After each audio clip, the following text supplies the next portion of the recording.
When I'm loved and cared for, I do better at work, says the Harvard Business Review. Magnanimity, the spirit of striving for greatness by bringing out the greatness in other people. Let's see what my guest today has to say about the champion mindset.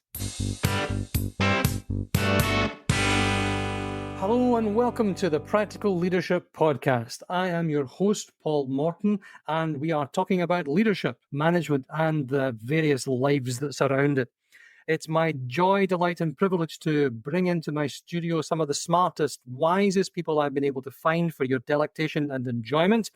And I hope that you do get a lot out of the conversations that we have here. When you realize that your management team has grown too fast, or you've inherited a new team, and the fastest, best lever you have for growth and improvement is attached firmly to those managers, get in touch. I help you run management, coaching, and training programs that'll make a big difference really quickly. You can find me at the Practical Leadership Academy website and on all the usual social channels. Tim Dumas, expert in building of champion mindsets, possibly related to Alexander Dumas, but we could get into that. One of the three musketeers, the founding father. Thank you so much for joining me. Paul, such a pleasure to be with you today. We'll see what we get into. So was it true then? I mean, Auntie says you are possibly related to Alexander. Does that make you one of the models of, or were you modeled on? Was it pathos, athos, tokos? What were the three musketeers? I can't remember the name. I'll just say yes, absolutely. As we were coming into this, I said, yes, that's my last name. And there's a rumor that we're somehow related to him. And I guess way back we probably are. And my aunts tell me I am. So we can't actually show the data line of how it gets A to B, but let's go with it. He wrote some good books. All for one and one for all. Isn't that that's leadership, isn't it? That is. It is. If everything goes well, it's your fault. If everything goes badly, it's my fault. That's the way it should be. It's really what a coach is, right? I'll take it on my shoulders and I'll deflect the grace when we win, and I'll take it on my shoulders when we lose. That's the best one. The best ones is that. How did you then first become a people manager? What ended up happening to you? Well, I think I really fell into it. I started managing people in the family business, and I realized quite quickly that I didn't know what I was doing. And this is someone who I'd read leadership books. I knew what leadership was. I was a leader or captain on many teams throughout high school and university, but I realized pretty quickly I didn't know what it was. So I went to managing this this restaurant in my 20s, and I thought I would be a great leader. And I walked in to that first meeting with all these people, and I sat in the room, and I was going to address them, and I was going to bedazzle them with this speech on leadership. And as I spoke to them, the speech wasn't all that bad, actually, but they looked back at me. Their mouths were open, their eyes were wide, and they just said, "Why? Why should I follow you?" And it hit me. I didn't have an answer for that. So I left that meeting. They weren't all that inspired. I was down in the dumps. I figured out I needed to understand what leadership was. So I went on a mission, and it took me a little bit more than a decade to figure out what the definition of leadership was. I went to all the gurus. I went to the dictionary like a great child of the 80s. And do you know what the dictionary says the definition of leadership is? The act of being a leader. Like, how can you possibly define a word by the root of its word? If you don't know what the word means, it makes no sense. So I learned pretty quickly that didn't make any sense. So I went to all the gurus, and I still struggled to find the exact definition. It wasn't until I met a gentleman about 5 years ago now named Alexandre Herbard. And he wrote a book called Virtuous Leadership, another book called The Power of Magnanimity. That's magnanimity. When he said it to me, I had no idea what it meant. It took me almost these full 5 years to learn how to say it. Magnanimity. But he said, "Tim, the greatest definition of leadership is magnanimity." And I said, "That's fantastic, but I don't have a clue what that means." Well, Tim, I can help you with that. I have the definition. The definition of magnanimity is the spirit of striving for greatness by bringing out the greatness in others. The spirit of striving for greatness, myself, by bringing out the greatness in others. And he looked at me across the table. We were having lunch together. I said, "Tim, isn't that the true definition of what any leader is trying to do? Strive for greatness yourself by bringing out the greatness in the people around you. And to this day, I haven't heard a better definition of what leadership truly is. I've heard one, which I think actually there's two parts, I think, and they both fit like pieces of a beautifully crafted jigsaw into exactly what you just said. The first I heard from a great leadership guru, writer, author, thinker, and former guest on this podcast, Joe Owen, here in the UK. And he said, and I think he's quoting somebody else, he said, it's the act of getting people to a destination they would not otherwise achieve on their own. And then the one that I think sums it all up is a lovely Greek word, is agape. Agape is one of the four loves. You have filial love, brotherly love, philia, phalia, the family love. You have storge, eros, and you have agape. Agape is this selfless act, the willing of good for others. So the willing of good for others, the magnanimity, the spirit of striving for greatness for other people, for the greatness of others, by bringing out the greatness of others. That's superb. So, Sammy, I'm so happy that you brought up the four loves too, because another friend of mine, Steve Farber, wrote the book called Love is Just Damn Good Business. Love is just damn good business. And in the book, he talks about trying to bring the word love back to the workplace. Now, I'm sure it's similar for you. Your experiences are the same. When you utter that word love in the workplace, all of a sudden, nonsense. Well, number one, fluffy nonsense. Number two, you're probably getting a call from HR and getting fired. That's it. Saying, hey, Paul told me he loves me. Now, I don't know. I might not know anything about anything, but I read the Harvard Business Review study. It said when people feel loved and cared for at work, they do better work. Now, I don't know if that comes as a shock to you, but I've asked many people if that comes as a shock to them. And they're like, no, that's not surprising. If I feel loved and cared for at work, I am going to do better work. I said, fantastic. Why then is it a dirty word in the workplace? And I know I understand. It's because we in the English language do not understand what the word love means. We think it means, as you mentioned in the four loves, eros or erotic love. That is absolutely not what we're talking about as it relates to the workplace. We're talking about philia, love, great love between a brother, sister, cousin, great friends, and then ultimately agape love. Imagine if in your workplace, people had your back no matter what. And they had that agape love. We are going to build you up. When you fall, I'm going to build you up because I know one day I'm going to fall and you're going to be right there to pick me up.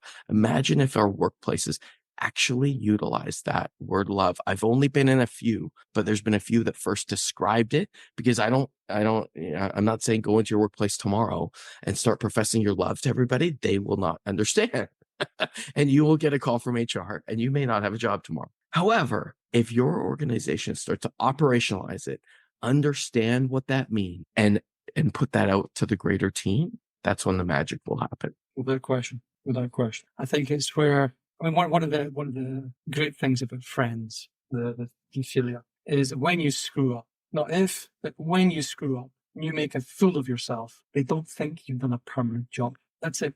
And when you fall over, not if you fall over, but when you fall over and your head hits the dirt, you need to pick yourself up. Somebody's there to give you a hand. It's the old story of the guy falls in the well and the priest walks past and he says, "Priest, Father, help me." Guy writes a prayer, throws it down the well, and he goes, "Okay, what's that for?" Doctor runs past. He says, Doctor, I'm down this well, help me." Doctor looks down the well, writes him a prescription, throws it down the well. And finally he sees his best friend walking past. He says, "Charlie, get a ladder, get a rope, get me out of this well." And Charlie jumps in the well with him. And Charlie says, "Right." And you look at Charlie and he says, "What are you doing down here?" He says, "Don't worry, I've been here before. I know the way out."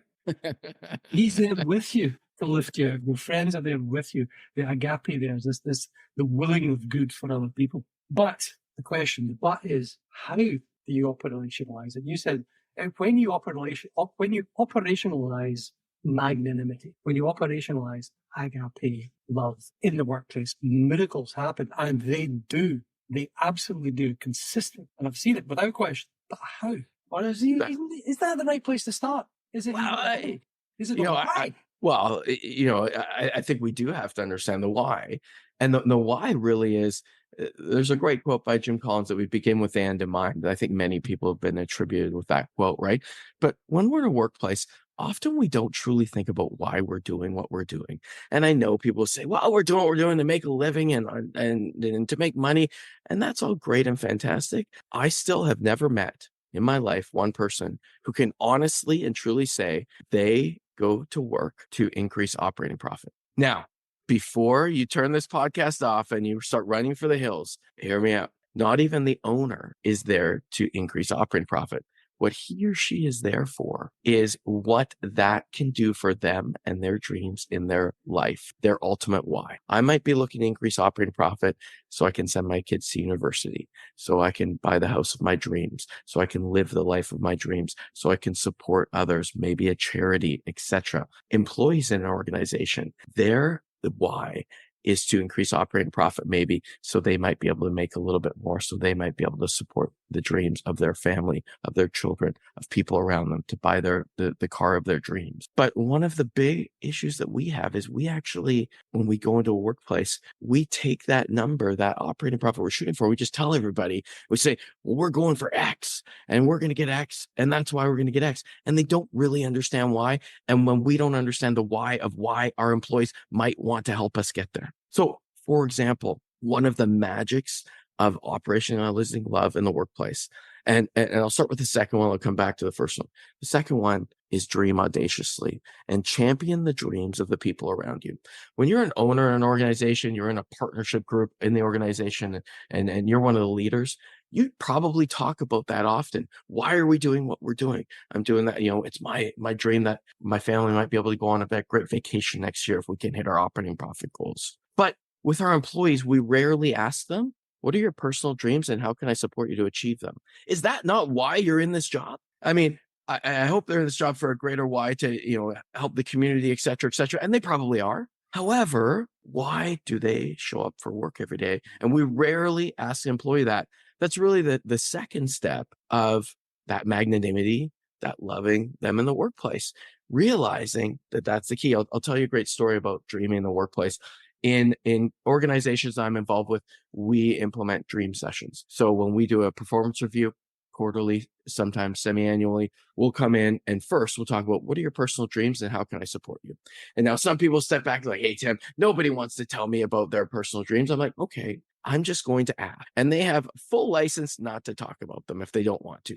However, here's one thing that I know is I tell people I'm not very smart. So I might be able to figure out 6 of the 10 things you need me to know. There's no way I'm figuring out the other 4. So if you don't tell me, how am I going to help you? So if you truly want support on your dreams, let me know and I'll see if there's a way I can support. Maybe there's not, maybe there is, but if nothing gained, nothing ventured, right? So I went into this performance review meeting with this person and I asked them, what's your biggest, boldest, most audacious personal dream? And the person could told me they'd never dreamed in their life before, never dreamed in their life. This person said to me, well, Tim, I really just was hoping to have a job. I had a tougher upbringing. It was difficult with my parents. They sometimes had difficulties holding down a job. We had to move often. So I'm happy I can hold down a job. And I said, well, if you were to dream bigger, what would it be? And this person couldn't tell me. It took a few weeks, but I said, great. Every time you and I check in, I just want you to check in with me to see if you figured it out. One day, this person figured it out, came to me and said, Tim, I realized what it is. It's to buy a new car. And to most people listening to this, you probably bought new cars, multiple new cars, maybe. This person had never owned a new car and never thought they would be able to own a new car. And this person said, well, I've been driving around these beaters for a long time. I have a hard time getting to work. Sometimes it breaks down. Imagine if I could just own a new car. And I said, but I couldn't possibly, I don't make it. And I said, okay, just prove it to me. So I sent them to the car dealership. I sent them to the finance manager and said, can you prove to me that you cannot buy a new car? Well, it wasn't a week later, grabs me by the arm, runs to the parking lot, and there's a brand new Mazda sitting in the parking lot, all because we champion the dreams of that person. Now, what do you think is going to happen when we get into a tough conversation about budgeting? And now we have to, we're trying to hit the next target in operating profit or whatever our target is that quarter. Well, that person's our corner because they know we're supporting them with their personal dreams so that we can dream bigger as a company. So the second one is dreaming. Back to the first part is really one of my favorite books by a good friend of mine is called Your Oxygen Mask First by Kevin Lawrence. Your oxygen mask first. And really, how do we operationalize love in the workplace? How do we operationalize magnanimity and bring that type of leadership in? Well, we put our oxygen mask on first. We got to do it for ourselves before anyone else is going to understand how to do it themselves. Now, I'm not saying you got to be perfect, because that's not part of the equation. But what is part of the equation is striving for greatness daily. What is part of the equation is striving for greatness daily. What is part of the equation is operationalizing love in your workplace. You might not use the word yet, but when people screw up, you're going to have their back. There's a great story of a banking boss in the UK where one of the employees came in and they screwed something up and they lost £2 million. Walks into the boss's office, confesses that, and says, well, I'm going to get fired now, aren't I? The boss looks at him and says, are you kidding me? I just spent £2 million training you. Are you kidding? I'm never going to fire you now. Now, I don't know if we could actually do that on that scale. I sure hope I could. I'm thankful I've never had to make that decision.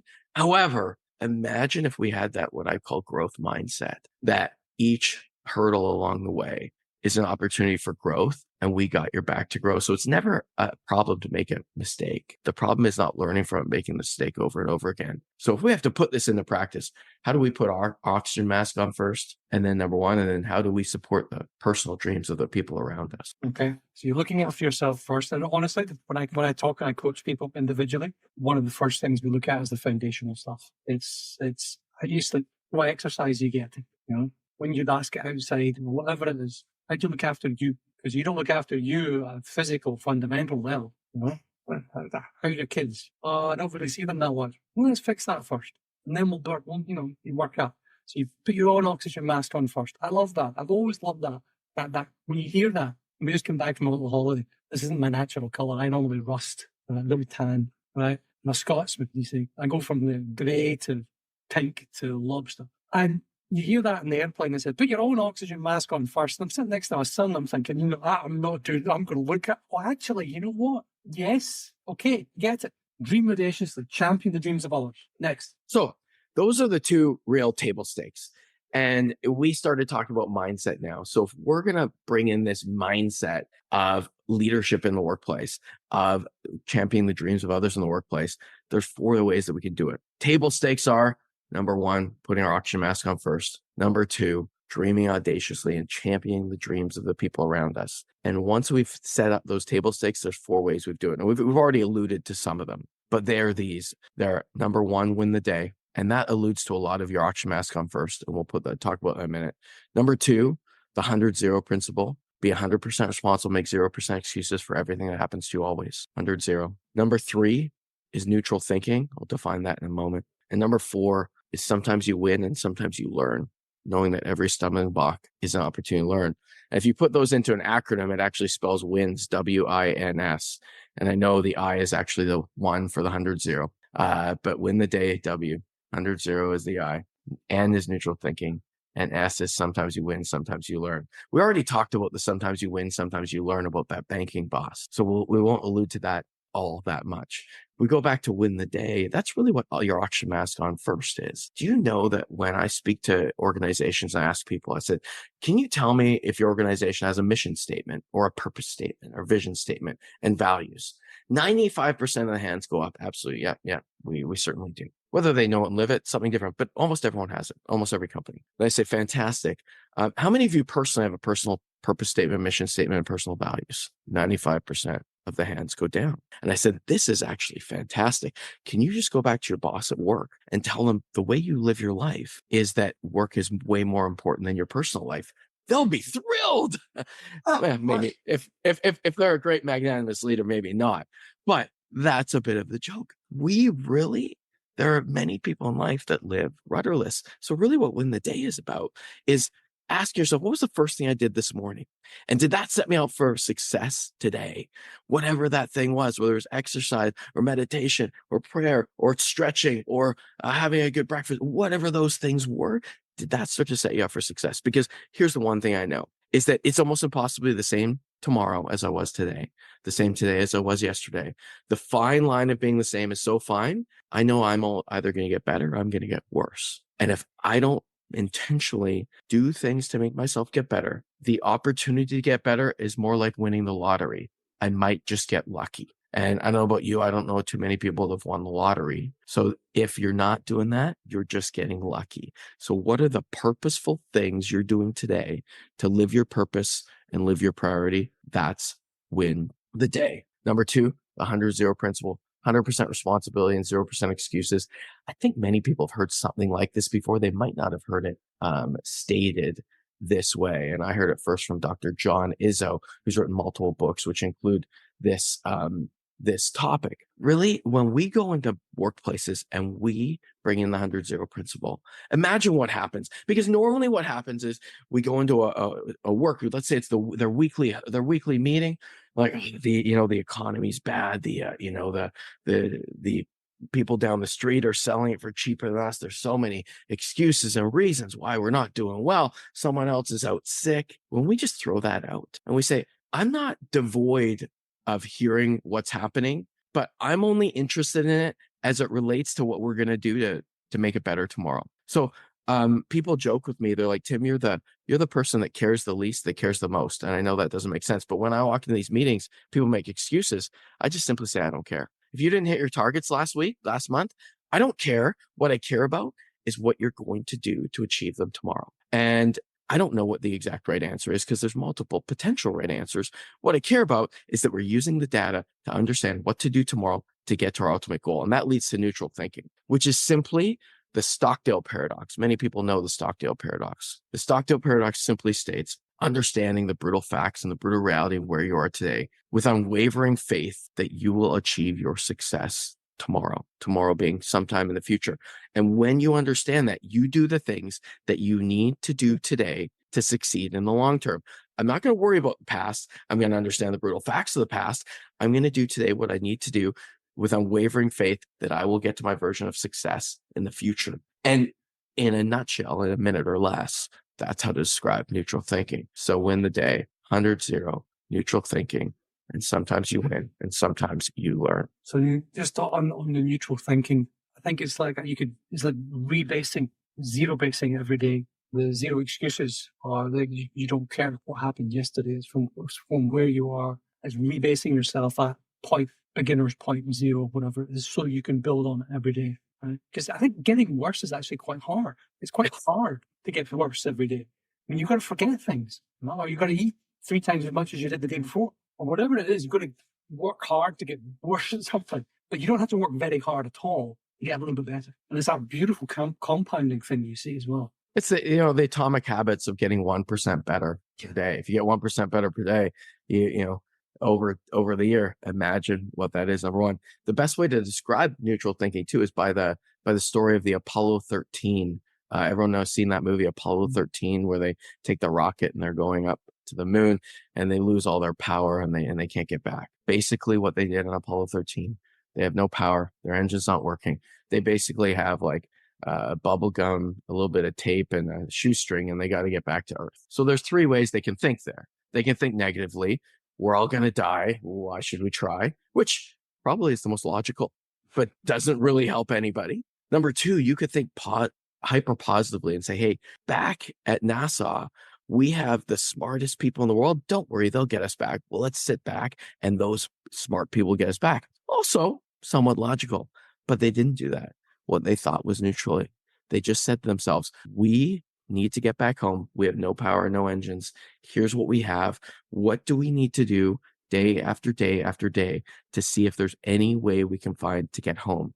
And really, that's the best story of neutral thinking. Fix the problem in front of you, one at a time, one at a day, one keep. Well, I think it was Churchill's beautiful, two lovely lines from him, probably misattributed all the way because he's so badly quoted, but he's a wonderful guy, wonderful thinker. And it was, when you're going through hell, keep going. And KBO, which stands for, if you'll excuse me, keep buggering on. That's it. Keep buggering on, one day at a time, one foot in front of the other. Neutral thinking. I do like that. So this then is the operationalization of, you're having trouble saying magnanimity. I'm having trouble saying operationalization. The operationalization of magnanimity, the spirit of striving for greatness by bringing out the greatness in others, the concept of agape, selfless love, the wishing for good in others. You operationalize it having your table stakes in place, putting on your own oxygen mask first, looking after yourself, dreaming audaciously, because there's no point in having mediocre average goals,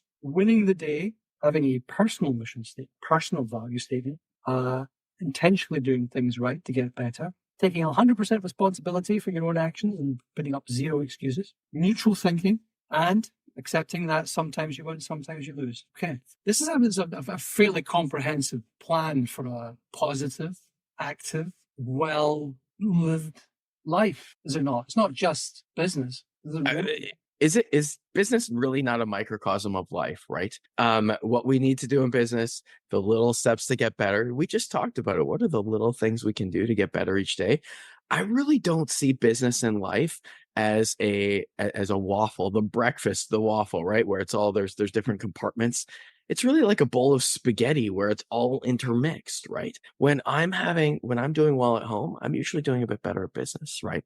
When I'm doing poorly at home and there's some difficulties happening, I struggle to make that to take that out of my head in business. The old theory of people walking in the door and saying, leave all your problems at the door, that's a really nice thing to say. I have not seen it operationalized all that well. Some people can do it better than others, but if we really have a difficulty in our personal life, can we not bring that to work? And generally the answer is no, we do bring that. So what workplaces, the leadership in workplaces is how can we create great people? It's now widely known that the number one asset in an organization is its people. And we know in the data that if we have 90% or more great people, great things are going to happen most of the time. So when we actually invest, and not necessarily money, a little bit money, but a lot of time, energy, effort, and mostly care into those people, that's really when the magic starts to happen.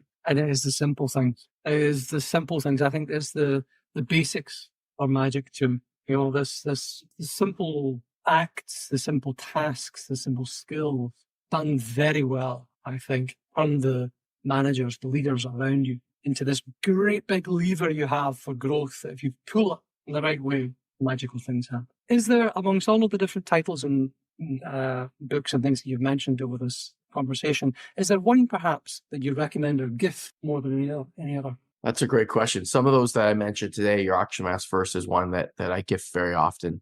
The other one about the power of magnanimity is one I gift often because it's really a word that people don't know or understand. So really understanding that is helpful. In the business world, really the business book of building like this really comes down to Jim Collins' Good to Great. Wow. And Scaling Up by Vern Harnish. And so those are really the operationalized, they have the nuts and bolts of business. And the others are really how to build that into your personal life and your business, the power of magnanimity and your auction mask first. And, the other book that I mentioned that's really impactful is Steve Farber's Love is Just Damn Good Business. Because at the time when I read it, I just hadn't heard love in the business world all that much. So it's actually, it hits you like a ton of bricks that this is actually what's expected of me. I'm expected to love the people I work with. And, my wife jokes sometimes that she's like, hey, my vow said I need to love you, not like you all the time. And so that's when she's, not as happy with me. But it isn't the same thing in the workplace. Someone says, well, I don't really like that person. I'm like, well, I don't really care. You can still love them. Love is an action. It's not a feeling. So really understanding that. And now I think about all the people that I've worked with in the workplace that, let's say, we're not so alike. But when I ask them about their dreams, I put any judgment aside and I say, what are your dreams? They're not the same as mine. Because if people come into an organization and say, this is the way to live life and this is the way to run an organization, number one, it just doesn't work, right? I call it the 6 kids syndrome. My wife and I have 6 kids and we have a great life together. Very, very happy. But if I were to come to you, Paul, and say, well, the way to be happy, Paul, is to just have 6 kids. People laugh all the time. It's completely ridiculous. Mm-hmm. Yet every day we come in and tell people, you know what? If you want to live a great life, you should do what I do. Well, all we really come in when we ask people to dream audaciously is say, I'm coming in with no preconceived notions and no judgment. What do you want to be known for in your life 25 years from now? What do you want to have achieved? And what is it? What's that thing for you, which is different for every person that's ever walked the planet? And that helps starts to stir the magic sauce of great mindsets and great cultures. One last question before we wrap up. I gave you 10,000 billboards, and you could write on those billboards one thing. What would it be? I've been asked a lot of questions in podcasts, Paul. This is the first time I've been asked this. You know what it'd be? It would be champion the dreams of the people around you. And on that, Tim Dumas. Thank you very much indeed for your time. So grateful, Paul. Thank you. And that's a wrap. I hope you enjoyed the show. Thank you for joining me. If there's ever anything I can do to help you on your journey, then do please reach out. You can find me on LinkedIn and all the usual sources. Do please subscribe, leave me your 5-star review, and most importantly, get in touch with your comments and feedback. It's really how I grow, and that's what I'm doing this for. Thanks again.